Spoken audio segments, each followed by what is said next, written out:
Ever wonder how an electron microscope works? What am I saying? Of course you have. There are scanning electron microscopes, or SEM, but we're not here to talk about them. We're going to learn about transmission electron microscopes, also called TEM. If we want to understand transmission electron microscopes, we first need to look at their ancestors, optical microscopes. Basically, an optical microscope works by passing light through a sample and looking at the shadow. Well, it's a bit more complex than that. Light from a source passes through a condenser where it is focused on the sample. From there, the transmitted light is focused by the objective lens in the eyepiece, resulting in an image you can see with your eye. Or a camera, or whatever. Now, light is passing through the sample, not bouncing off like when we see a tree or a cat. So the sample needs to be thin enough for the light to get through it. The more light that passes through, the brighter it looks. Denser areas allow less light through, so they look darker, but often not much darker. That's why biological samples are often stained. Now, we can zoom in by using a stronger objective lens, but eventually we'll reach a limit.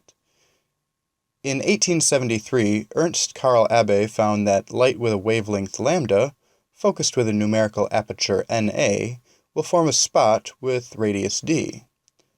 We call this the Abbe diffraction limit, and it means that the smallest distances we can resolve is around half the wavelength. Any smaller than that, and the two spots will just look like a bigger, blurrier spot. The wavelength of light is inversely proportional to its energy. That little h is a Planck constant, a tiny number, and c is the speed of light. The wavelength of visible light ranges from 700 to about 450 nanometers. That's pretty small, but is it small enough? What if we wanted to look at an atom? Unfortunately, atoms are small, like really small, less than 1 nanometer small. If we wanted light with a wavelength that could image atoms, we'd need to use gamma radiation. You know, the stuff that's emitted from a nuclear bomb, or creates the Hulk. Not really an option. Thankfully, there is something we can use with a small enough wavelength: electrons. The de Broglie wavelength calculates the wavelength of matter based on its momentum. The faster or more massive you are, the lower your wavelength. Electrons are very small, but we can make them go very fast. Besides, the Planck constant is so small, all matter waves are tiny. But how do we produce a beam of electrons?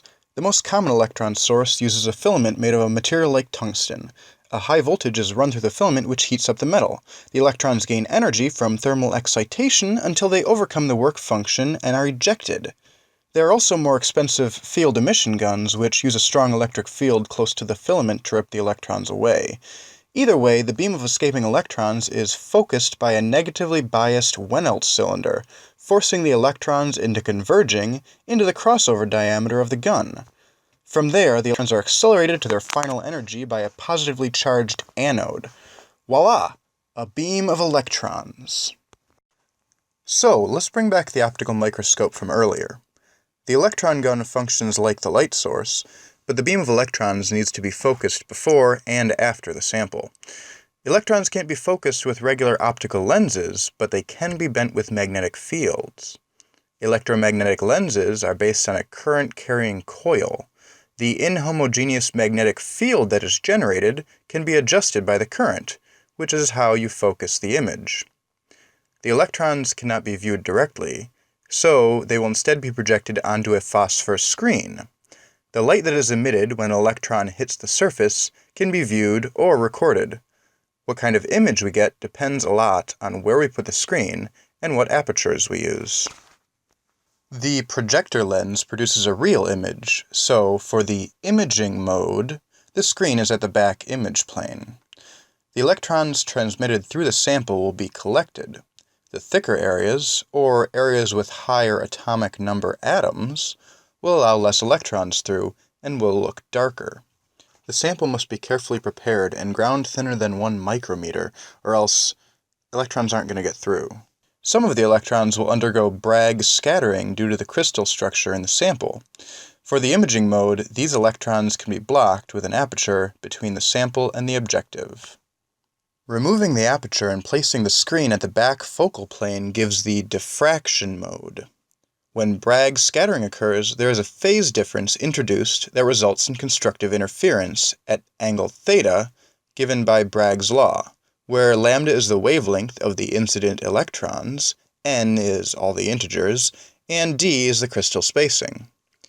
In the focal plane, all parallel rays will be focused to points, so the image is converted into a series of bright spots that relate to the angle of diffraction.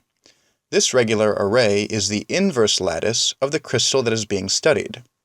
By rotating the sample, different planes can be analyzed, and the crystal structure of the sample can be determined. There are enough variations on TEM to make a whole series of videos. There is scanning TEM, where the electron beam is sharply focused and raster scans the sample. The inelastically scattered electrons at low angles can be used for electron energy loss spectroscopy, or EELS. Electrons that scatter at high angles are used for annular dark field imaging. High-resolution transmission electron microscopy uses phase contrast to beat the limits of current electromagnetic lenses. There's also TEM holography, tomography, and energy dispersive X-ray spectroscopy.